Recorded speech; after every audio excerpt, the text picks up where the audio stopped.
So a few months ago, Trend kindly gifted this WRT workshop router table to the channel, which was brilliant. I've done a few videos on it, putting it together, edge planing on it. I've used it in numerous videos and I use it in nearly every furniture project that I make. I use it all the time and it's brilliant, it really is. I've used them in the past, and when Trend said they were going to give me one, I was over the moon. But every time I looked at it, I thought it could be improved, and there was so much wasted space underneath it. So I've done a few improvements, and this is what I've come up with.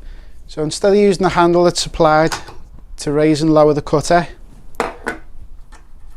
I've just put a little socket which can go into the drill, and that just makes rising and lowering the cutter a lot quicker. I've also put the spanner, which there was no place to put it, I've just put it on a little magnet on the metal side there. I've done a couple of cupboard doors, and I've put dust extraction at the back, so any dust that falls down can be sucked out the back of the table. I've done a deep drawer for my bit sets, the table inserts, the hold downs, even the mitre guide. All the bits and bobs that were spread all over the workshop are now in one drawer. And the next drawer is for all my 1/4 inch router cutters, which again, they were spread all over the workshop. Now they're in one place. And then the bottom drawer is for the 1/2 inch router cutters. So I'll leave an Amazon affiliate link to the table in the description below, so you can go and check it out for yourself. And the channel will make a small amount of commission if you do purchase through my links. So carry on watching to see how I made the improvements to the Trend WRT workshop router table.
So I hope you've enjoyed the video, and if you've got a table or you're going to get a table yourself, I've inspired you to make these improvements. So if you enjoyed the video, please hit the like button, and if you haven't already, please subscribe to the channel, and I'll see you next time.